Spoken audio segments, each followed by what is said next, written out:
Okay, welcome to another beginner's game. I hope you can learn something from this one.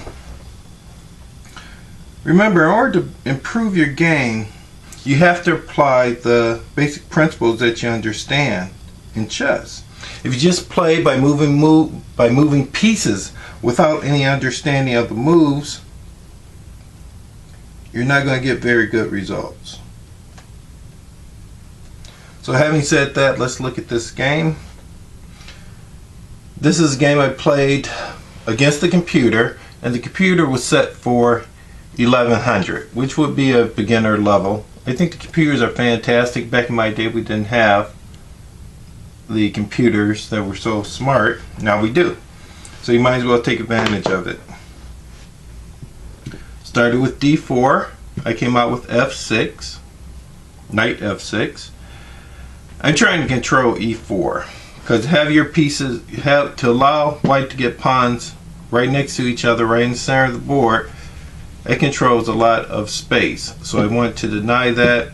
So of course white takes the squares just off the center of the board. If I can't have a counter in the center to oppose the d4 and c4, then I want to make sure I at least maintain control over e4.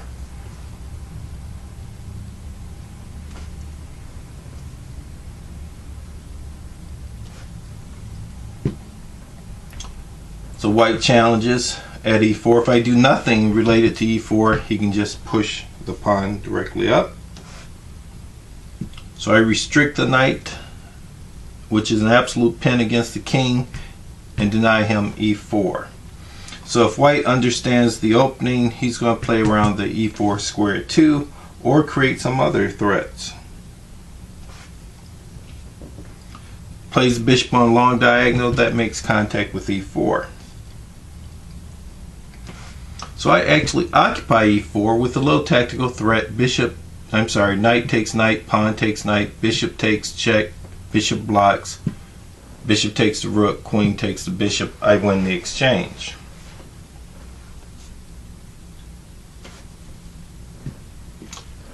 Queen to d3. Now if knight takes knight, pawn takes knight, bishop takes pawn, queen takes bishop, I would lose in that exchange. But white shows his understanding of the opening.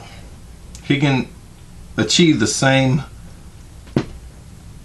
objective by going to queen c2.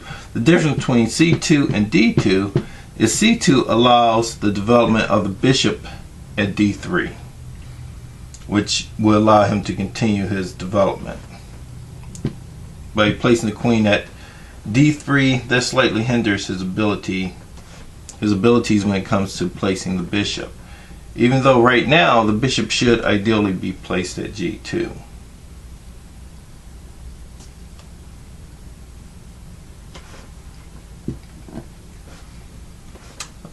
I believe that the bishop will be placed at g2, so I put another defender for the e4 square.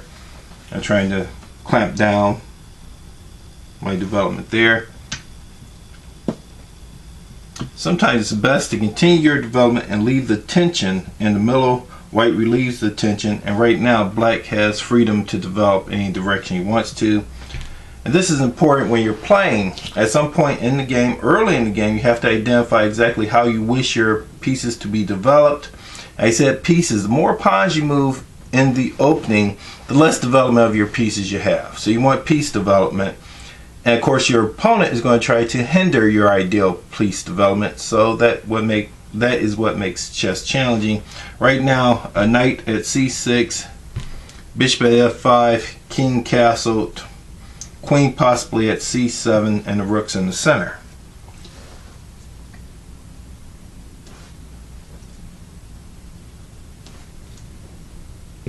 f3. Now this is an important stage of the game.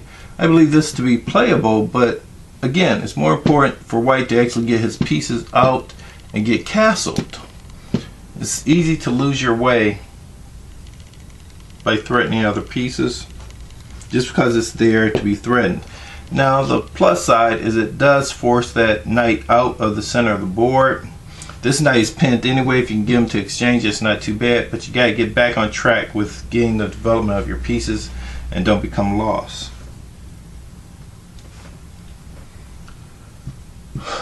Black exchanges for a pinned knight. This knight can't go anywhere anyway, so it might be better for black to maintain the development of his knight near the center. Again, get castled, get the bishop developed, because bishop is threatening to come here now and gain a tempo during the game. And sometimes the moves are made because of time control that you're playing under. This was a 10-minute game with a 5-second delay, which is pretty quick for me. Actually, it's very quick for me. Of course, you always have to regain your material. Don't go off on some tangent and then forget to regain your material, which a lot of beginners do. But in order to improve your game, sometimes it's just best to take it right back unless you have a very good plan.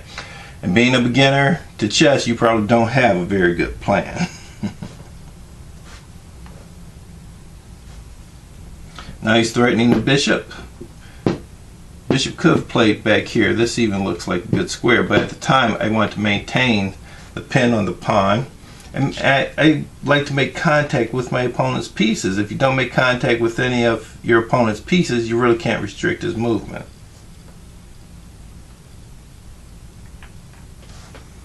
And this is a fatal flaw. Well, maybe not fatal, but a flaw of the beginner player. He moves into a pin. Now it's no longer absolute pin, but he still places queen in a position that is very bad for his continued development. He's not developing a piece. He just moved his queen that was not related to the pin now in a pin.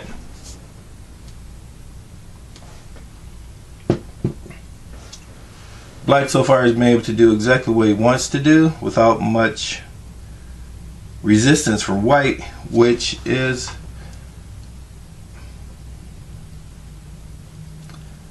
a very iffy position to be in.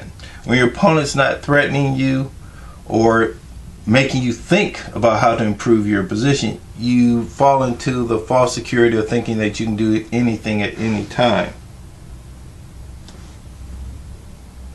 And this is one of those situations. Immediately, this is a good developing move, so you do it, but you always look deeper into the position. You will have realized, or at least I will have realized, that I need to castle now to stop the white bishop from preventing me to castle later. But I didn't see that, and sure enough, now the bishop prevents me from castling. Now my king is stuck in the center, just like his is stuck because he has not developed his pieces. Mine are stuck because I used a bad sequence of moves. If I had castled first and then moved my bishop, I would be in a better position. We just talked about the movement of pawns as opposed to pieces. Developing this knight would probably be a much better move that would put me that much further ahead in development. In the actual game, I want to support the pawn that doesn't really need that much support. I thought I could develop my knight here, here, here. At least I had a plan, even though it might not have been a very good plan. Again, a very weakening move. He's moved up the bishop pawn, now the knight pawn, and allows a diagonal directly into his king, so he's going to lose the right to castle.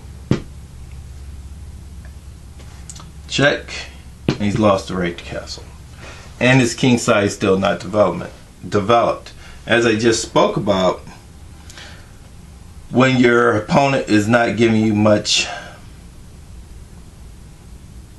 is not causing very many problems to you developing and executing your plan, you can sometimes become comfortable, which is exactly what happened in this game. My bishop is under attack.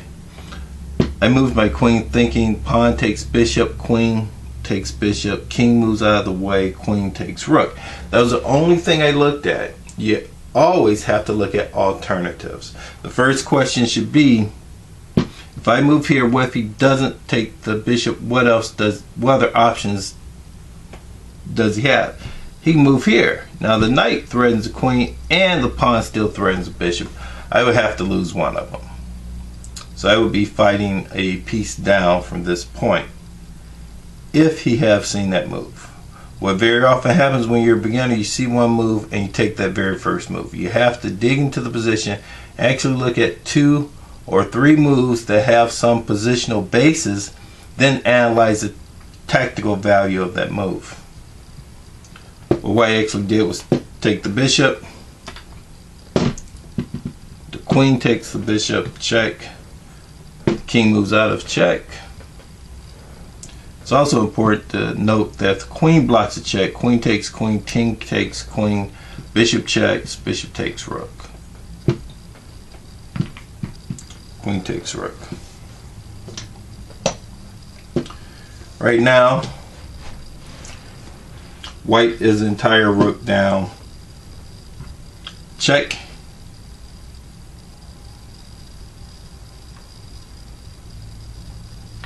He threatens the king. King moves out of the threat. Queen checks. King moves back. Now, if black had developed the way he should have, number one, the king would not have been in the center of the board. The knight would have been developed at c6 and the queen would have never been able to penetrate the position. Fortunately, black is already a rook up, so it's not going to be too hard to maintain the position. The white moves back because there was a threat of the queen and a bishop on that pawn. White really did not want to intercede the bishop because he's down material. He does not want to exchange off pieces. Black would be more than happy to exchange off pieces.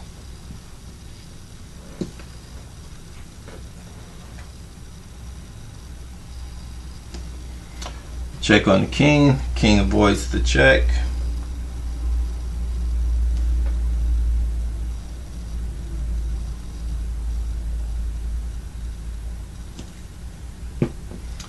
Bishop threatens the queen. Queen really doesn't have very many places to go.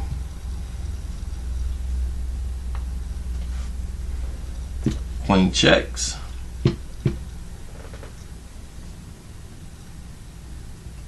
Now this is interesting. Instead of taking with the queen, that would cause the king to make another move, black decides to take with the bishop, which is a very important tactical threat. It threatens a discovered check. I'll pause just a moment to see if you can find the threat that black has right now. Okay, a moment's up. Bishop b4 check. He has to get out of check, wins the queen. White did not take the time to find that threat, and that's what you have to constantly do, is look for threats that your opponent has. We're talking about tactical threats, which is a 4 sequence of moves. Check. He is forced to move his king.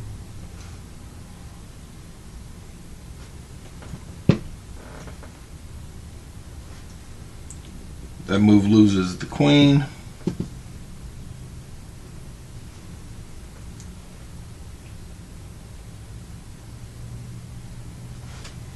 White tries to maintain material on the board, but sees there's no way he can complicate the position and therefore resigns.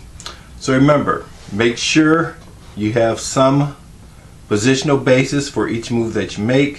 When you decide on a move, check the move for tactical soundness and look at more than one move. Try to find 3 moves at the very minimum that have a positional basis, then analyze each of those moves for their tactical support. In tactics, it'll either be a bad tactical move, a good tactical move, or a fantastic tactical move which puts your opponent in a worse position than they were before. Okay, that's it.